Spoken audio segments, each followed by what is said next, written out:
Welcome everyone to Gamer Meld. It's official, AMD announced the RX 6600 XT GPU, which, if you've been following the channel, shouldn't be a big surprise. In fact, a lot of the specs I've already been over, but we do have new information. I'm talking performance, pricing, and more. And of course, for when it's released, I will have an affiliate link in the description below. It won't cost you anything more, and it helps the channel out. So with all of that out of the way, let's get right to it. Starting things off, we have the specs. First up, you can see that it has 32 compute units, a gaming clock of 2359 MHz, infinity cache of 32 MB, 8 GB of GDDR6, and 160 watt TDP. So yeah, it's pretty much what we've already seen leaked, but of course, those specs mean nothing when it comes to actual performance. And speaking of, you can already see right over here that they are going to be focusing on 1080p. But while that may be a bit disappointing, I will say that them putting Epic here is actually for good reason. They're actually focusing more on high frame rate 1080p gaming. That's why they use the whole Epic thing. And I will actually say it does look like it'll be fairly decent at 1440p as well. You can see right here in the next slide that they really are pushing this idea of 1080p because 2 out of 3 gaming displays that were shipped in 2020 were in fact 1080p.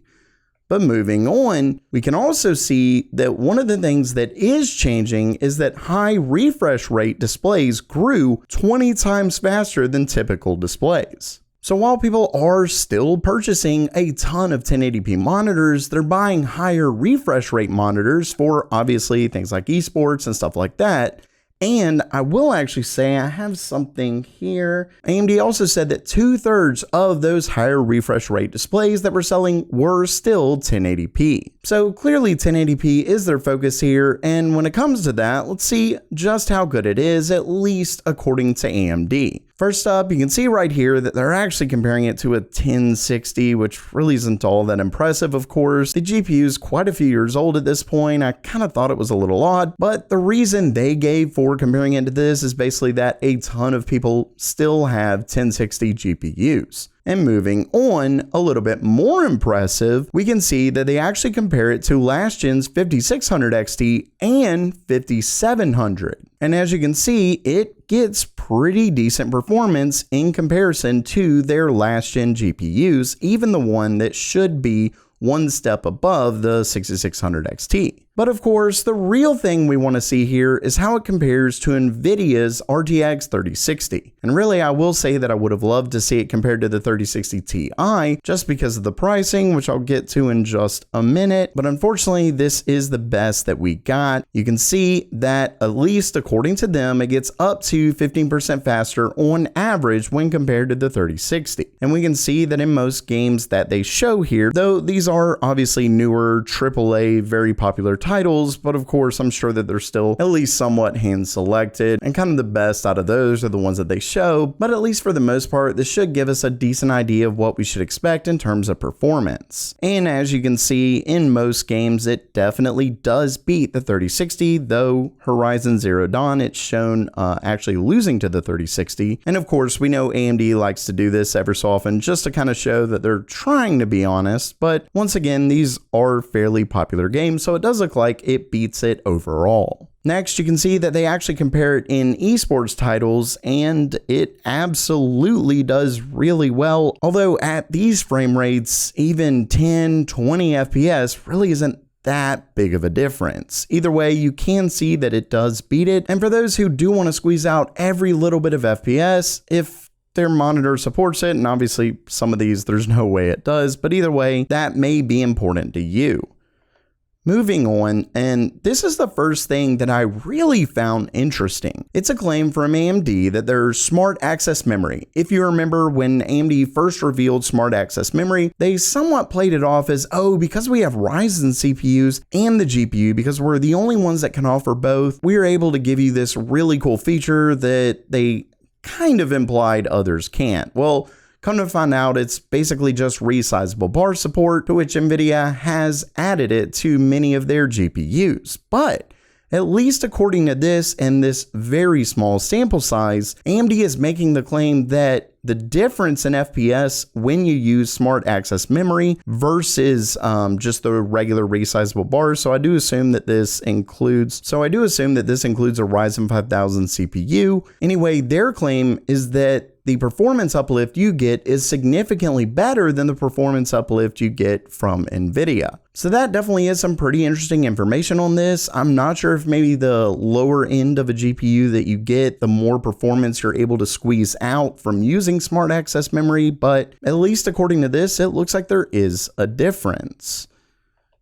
And next up, they also discuss FidelityFX Super Resolution, and really what I think this shows us is that, at least in quite a bit of games, you really can play at 1440p, and that's even without FidelityFX Super Resolution. If we look at what they claim under native FPS, you can see that these two titles are above 60 FPS, and this one is fairly close, but ultimately, I think it really does go to show, and you can see that it uses very high preset, and then max preset here, ultra preset here. It goes to show that at least in some games, you should be able to get decent FPS at 1440p. And of course, it's even before you use any kind of upscaling, super resolution tech, things like that. So pretty interesting there. It does look like this is a decent contender against the 3060. And moving on, we have some more numbers. You can see at least it is over 30 FPS. So once again, it is something that you can play reasonably well depending on the game. Moving on, we have the release date. And as we saw earlier, once again, if you follow the channel and make sure to subscribe if you aren't, I really do appreciate it. But either way, the release date is coming August 11th. And before I get to price, I do want to go over something that I know a lot of you are really interested in, which is something that I and some others asked AMD during our briefing, and that is availability. First up, I will go ahead and say that while AMD does show a reference design, they are not going to be having any reference design cards for the 6600 XT, so it is going to be strictly from third-party AIB partners. And I will say that they basically answered with a non-answer. They basically said, demand is really high right now, supply constraints are an issue, absolutely. So all I would say is if you are wanting to purchase it, I would definitely make sure that I'm there August 11th, almost certainly at 9 a.m. when they're going to drop. Once again, I do have a link in the description, but with that said, one interesting thing that we have heard that originally comes from Moore's Law is Dead, and that's that NVIDIA is allegedly stockpiling RTX 3060s to go against the 6600 XT when it is released. So with that, I'm also going to have a link to 3060s down in the description as well. So if you aren't able to pick up a 6600 XT, but you're okay with a 3060, I would definitely check that out. Now, moving back to price, and I saved this for last because I have got to say that I'm really disappointed in it.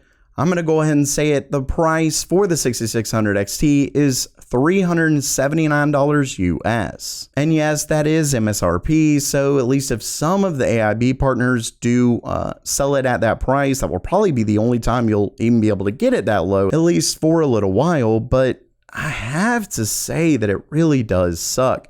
I know that quite a few people asked AMD, and basically their answer was the market. How the market is right now, it certainly looks like it will likely lose to the 3060 Ti, though I'm not 100% sure. I will say that if it did do better, they would have probably shown it, but once again, they did not, and that is only $20 more for an MSRP of $399. So basically, I am definitely really disappointed. I would have been much happier with $349 or maybe even something right around where the 3060 was. I feel like that would have been great, but at the same time, yes, the market is absolutely absurd right now, but if that's your excuse, why release anything at all? You could argue that they are still selling tons of them, but it still really sucks, especially when they sell out in just seconds. So while that does it for today, I will say that the 6600 XT does look pretty decent, but at that price, I will admit that I am a bit disappointed. With that said, if you are able to purchase one at MSRP, I would suggest just going ahead and doing it unless you're willing to wait this whole thing out, which I definitely do understand that. Either way, let me know what you think down in the comments below. And if you liked the video, please subscribe. And as always, have a great day!